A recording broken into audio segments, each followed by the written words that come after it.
Hey everybody, today is Friday, August 15th. It's been brutally hot here lately and dry. We only finally got some rain yesterday, got plenty of rain, but it's been prohibitive to be out in the garden, that's for sure. But tomatoes are coming to an end. Not counting the fact that I've culled a total of 2 varieties now. Bartelli Cherry is definitely doing a big last hurrah of all these ripening fruits. I came out yesterday and picked 4.5 pounds, about probably almost 3 quarts. And these are 2 plants of Bartelli Cherry. Supremo, excuse my roosters, Supremo is definitely my favorite variety this year. I will grow it again next year. I'm not sure if I'm going to grow Defiant again next year. Defiant did really, really well. But for a canning tomato, which is my main goal, we don't eat raw tomatoes or very rarely. But for a canning tomato, Defiant isn't great. I mean, they're very easy to put through the food mill and they're a nice size. They're very hardy. Everything has blight though. So there's Bartelli, and then from that wall of Bartelli over to this green stake is Supremo, which mostly looks good. There's one or 2 plants here of the 7 that definitely have blight. But there's 1 plant, maybe 2, that's hanging back off the trellis that's doing better.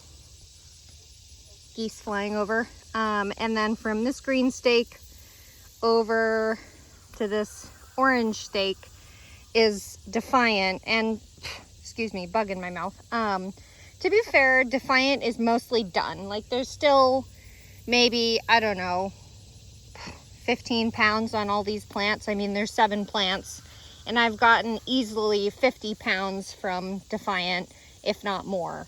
Defiant alone, even. There's also evidence of tobacco or tomato hornworms. They're technically 2 different species, but I can't be bothered to care which it is. They do the same thing. Meanwhile, bobcat, I have culled. I cut, so the plants look awful because they're dead. I cut them down at the ground because no matter what, so this is green or very, very lightly pink. So no matter how good the fruit looks, they do, give that to me, they do crack on top. This is drying out a bit because the plants have been dead for maybe 5 days. They crack, and I did see a good example of it. So this is what happens to them, whether they're on the counter or whether they're on the plant still. Their skin is very, very thin and easy to peel, which is nice for processing, but not for trying to grow it. So if you could grow bobcat in a greenhouse, that would probably work. But I have a suspicion that the acid in them is much lower. They're a lot sweeter, or like a higher Brix or whatever you want to call it, compared to other tomatoes. Cabbage worm moth. I lost my train of thought with that cabbage moth. Anyway, this lemon basil is just having a good time. I have it wedged between these 2 bits of panel, and bees love basil. That's mostly why I grow basil, is just for the bees. And then this is Florence bulbing fennel. This is probably, the tag's down that end. I should move it down here. You can see the flowers from the basil. God, my train of thought today. It's already 80 degrees, so please excuse me. So I think there's 15 along here. Can't even see that one. I haven't watered, so it's kind of hard to see them. We've had a good amount of rain, but green definitely stands out easier on wet soil. And then this is the potato row. which I still need to, well, this was where Carla Rosa was. From 17 plants, I only got about 9 pounds, which is an abysmal harvest. And then here starts gold potato, which variety I've forgotten, but they need harvested. They're ready. I had my husband mow the grass down so I could actually reach them. There's another one sticking out there. And then caribou russet is in the same boat. I haven't seen them poking up through the ground yet, but they're also a russet, so I don't know if I'd be able to tell it's a russet. That's some fungus, or mold or whatever, which belongs in nature. But yeah, I need to harvest that too. I'm going to talk about this for a second. The celeriac has been fully engulfed by, this is, that's a pumpkin.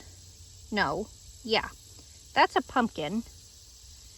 That's butternut squash. Where the hell did that pumpkin come from? What?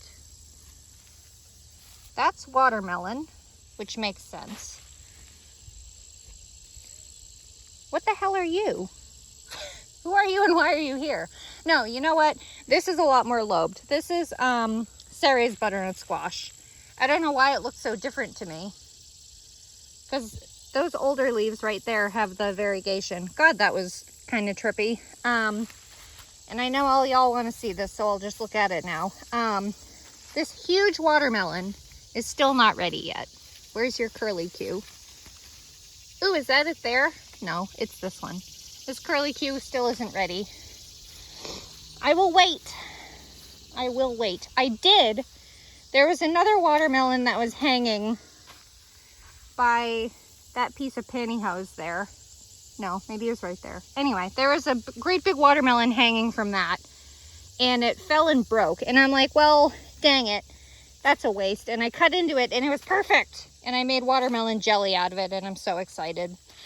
Dixie Queen watermelon has really big seeds to it, kind of almost like butternut squash seeds, which is kind of a bummer because we really prefer seedless watermelons. So not quite what we wanted. The celeriac is fully engulfed. I can point out some fronds of it though, like there, and I can smell it. But I have a rabbit who's coming into my garden, and I'm pretty sure eating anything celery it can find. This jalapeno plant is still heavily producing, unfortunately. I really need to tear it out. I'm just a weenie about culling plants. Burgundy okra is really starting to get going. You look almost like a castor bean leaf. So yeah, I'm just harvesting. That's a little bud. I usually wait until they're at least the length of my finger. This was where the sweet banana peppers were, but I pulled them out because they were hot. These okra are as tall as me. This has a few pods on it, ready to harvest. I love okra. It's in the hibiscus family, so it's quite ornamental looking. And then here's the first few plants of giant red ozark, I think, or giant ozark. Tag's gone. So I do have a couple of the plants do have, they're starting to produce little bells. I mean, this is a young, just fruiting pup. The bonfire salvia is also still doing great. And I know for a fact there's a hummingbird that comes to them because he's almost flown right into my head. The bells are really starting to get going, which is a bummer because we have, I think, like 50, 60 some days left. This pepper broke at the base and I'm so mad about it. So I don't know if those peppers will have time to ripen to red, but at least I'll get some green bell peppers. But they're all trucking along. As usual, the lemon basil, Mrs. Burns' lemon basil gets huge. But it's so gorgeous and smells so good. I can't even get mad at it. Let's look at that one weird little... I need to harvest these and see if I can pickle them or something. That was a... I guess technically part of the Peppergate debacle. I got a seed mix that was not correct in the variety. It was supposed to be Sweet Bells. Cucumbers are done except for... I go around the long way. Except for... Come on, Abby. Names. Summer Dance. And Summer Dance has easily produced 150 pounds of cucumbers over 2 plants. And I can't give them away fast enough. They're still producing really well. It's been a banger of a year for cucumbers. This is all Summer Dance. Down the squash arch. Is that another cantaloupe? What is that? See that blue thing? It must be a young cantaloupe. That's the only thing I can think of because it's not a pumpkin. Styrian pumpkin are these green variegated ones. And a couple of them are, of course, stuck in the trellising, which was my fault for not moving them sooner, but once they start bulbing up, they really go fast. No, that's definitely a cantaloupe. I wonder if you'll last there. You're gonna have a long fall when you do your vine slip. I think I have 2 cantaloupes left out here. All of them ripened at once, or damn near it. They love the hot weather. So of these 4 cantaloupe plants, in total I think I've gotten, the variety is Hannah's Choice. Let's see, I think 20. So that would be about 5 cantaloupe per plant on average, plus another 2 or 3. Dixie Queen has been a bit of a disappointment, but I talked to a local watermelon vendor and he said that it's more of a southern cultivar. So they need a lot longer of a season to really produce well. So there's one more fruit there. There's 2 small ones. There's one, I don't know if you can see it, but there's one right there and one right there starting. That one looks really deformed though. It probably started during the hot week that we had. And I know there's at least one more watermelon starting out there that I forgot to point out. And of course the butternut squash is going wherever the hell it wants. I have no idea what variety is what. I can only assume Ceres is over this side somewhere. What's on me? An ant.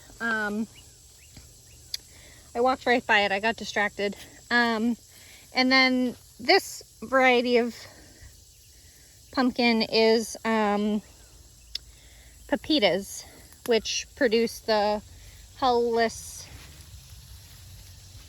pumpkin seeds. Here's that empty bird nest in this bachelor's buttons. God, I hate bachelor's buttons. They're such a mess. And then here's this disaster remaining of the row. So I did have 4 zucchini. 2 of them definitely got decimated by squash vine borer. This one is somehow hanging on still. I don't know what happened there. But this one is planted directly next to Provence lavender and seems to be protected by whatever thinks it is. So I remember this variety did get powdery mildew at the end of the season. So I'm kind of surprised it hasn't yet because of all the grass that's still in it. You can see a little bit of damage to that stem over there. God, zucchini's such a disaster this year. I mean, I really don't care about it. I think I grew it on habit and I really shouldn't have. Provence lavender flowered a second time. I think this is Hidcote, Munstead, and Elegance is under there somewhere. I really need to weed this. Do I care? I don't know. This was the patch where I had lettuce in the spring. Oh, hi. That is, I think, oh, I don't know what that is. I don't recognize that one. For a second, I thought it was a zebra swallowtail. I love butterflies. I've been seeing a lot of spicebush swallowtails that are dark with blue on them. But this isn't a swallowtail, I don't think. Cool. Anyway, it is feeding on Cherry Queen zinnia. I think there's 5 plants in there, which is up the wazoo. I love watching butterflies eat. And then you can see some sprigs of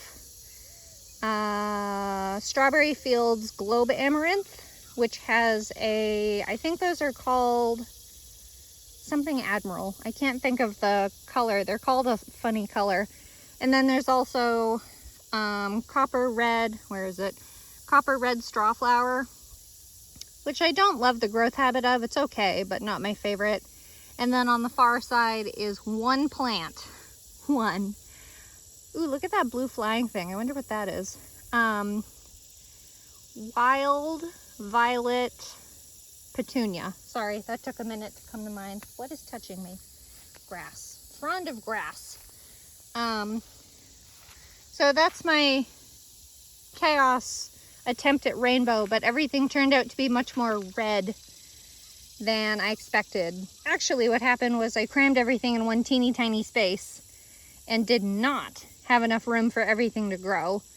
So I really wanted, I think, 3 or 4 more different species of plants in here, but things get way bigger than I thought, so there's that. There's a rabbit that runs around my garden, and I hope it's not eating my baby carrots. Nope, here's some carrots here.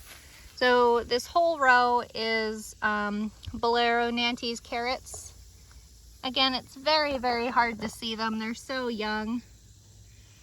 But this is a tried and true variety for me. There's 30 feet long. There's another one.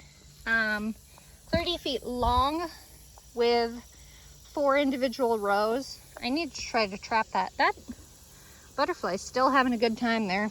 I did attempt parsnips, but that failed. And so I've just let it go. The butternut squash wanted the room anyway. I'm not going to say needed the room. It had plenty of room, but it decided to take the room, and I said, okay, fine, you're keeping it from getting too weedy, so that's fine. Oh, look, a potato. Story of this row. Okay, and then this is the second half of where the onions were. I'm like, what was here? This will need to be weeded out and planted with some of my fall brassicas. What is that? Oh, it's a hummingbird. Look at that, you guys. I've never seen a hummingbird land like that. I think it's sitting on a zip tie that I have attached. Yeah, that was cool. You guys are getting all kinds of fun things today. My God, do you know what it's eating? It's at my pole beans. Oh, my husband's gonna have such a tickle from that. He's gonna love that. He's like, grow them everywhere. He loves hummingbirds. Okay, back on track. Plants. Fall brassicas, this entire row. I had originally dug out this 30 feet, which was the wildflower patch, because I was going to put strawberries here. And then I said, self, the only reason you emptied that one and decided to put fall brassicas there was because you were going to leave this row for flowers. But then, since I decided to take the flowers out to do strawberries, I decided to flip them. So this will be an entire row of brassicas, probably sprouting broccoli, cabbage, cauliflower, Brussels sprouts, pick a thing. I grow damn near all of them. And then the garlic row is going to be the same thing. I still haven't had time or energy to do that, so that needs done. And then that's the peanuts, which I haven't given an absolute fig about, so there's that. And Florenza sunflower is finally really open. I love Florenza sunflower. It's a nice variety. That's as big as they get. They're only about, what, 4 feet tall, 5 feet tall. That one might be 6, but it's a nice branching one. There's so many blooms ready to open on this. And I think they have regular pollen, so insects will come to them. But they're so nice and uniform. I love how uniform they are. Ooh, that was a honeybee. Where'd you go, lovely? Yeah, European honeybee. Those are our milk cows. I don't, but that's what people cultivate so they can get honey. But this one's really open. Look at that one. I love Florenza. These are the Chinese yard-long beans, and I really need to cut these out because I don't like them. We don't eat them, and they're so heavy, they're pulling the support post over. So I really need to pull them out. But this is a fully mature yard-long bean. And it actually probably is a yard. Is it a yard that's just over 3 feet or a meter that's just over 3 feet? Bonanza mixed marigolds in their full glory. I think I transplanted 4 of them. Yeah, there's the other one. Not a bad mix, but they're all very similar. Not quite as fun as I wanted. Marigolds are one of my weak spots. I love getting all the different funky varieties of marigolds. Not that there are very many, but they're my favorite. And then here's the fall seeding of Champion of England shelling pea. They've been pretty shaded because of the sunflowers and yard-long peas and amaranth, but it's fine. I more wanted to see how they would do with the fall more than anything. And then Coral Fountains amaranth in all of its absolute majesty. Not even glory, majesty. This thing is a behemoth. I could probably harvest it. Amaranth is an edible grain, but I'm really not interested. There's a great big, I can't even see it on screen. I think it's around there, but a great big Florenza open in there. Haven't weeded. This grass needs to come down. And then Carmenat pole bean is ready to harvest. I know they look shrimpy on view because of how tall the vines are, but I mean the vines are 8-10 feet long. So this is me reaching with my hand and grabbing a Carmenat off the vine. These are nice and long too. They're a beauty. Nice and nutty. And when properly watered, they don't have the bitterness that they did last time I tried them. God damn it, I need to come pick. Shit. I didn't realize how full these vines were. Beans are one of those plants that the more you pick, the more they realize there's desire for them, so they'll produce more, kind of like strawberries, tomatoes, etc. This is lovely. Purple beans are really cool because they're green inside, and when you cook them, they tell you when they're done cooking because they lose the purple color. So it's a really nice plant to make picking easy, and they don't look crazy on your plate. Unlike purple potatoes that dye all your food purple, purple beans do not. They just make them easy to find on the vine. Yum. Corn is done. There's a couple auxiliary cobs that need to be pulled out, assuming they're not all smut fungus, which they may be. There's a couple. There's a good sized cob. There's another one. This one might be one of the late main cobs. The corn did well this year. Ooh, the butterfly's back over here at the marigold. Good shit. That actually is, that's a spice bush swallowtail. So if you can catch the color on the inside, and they do have, so it's a dark colored butterfly with blue on the bottom, and they have the classic swallowtail little like protrusions on the very bottom lobe of the wing. Spice bush is a native shrub that flowers and produces small fruits. So that's a really nice find. I think I do have some spice bush in my woods, but I haven't tried to find them. And then, sorry, today's just a bug day. And then, oh, what? Oh, excuse me, can you not land on me, large fly? I was looking and I'm like, why are there brassicas coming up? I didn't plant a cover crop here. It's when I harvested the, ooh, spice bush.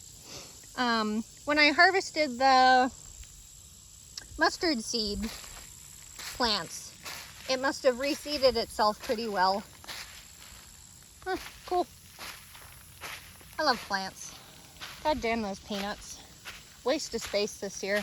But that's all right. That's the joy of experiments, is you got to try something new to see if you like it or if it does well in your area. I mean, there's some areas that you can grow damn near anything, but other areas like mine where it's a decently long season. I mean, we have 160 days frost-free average.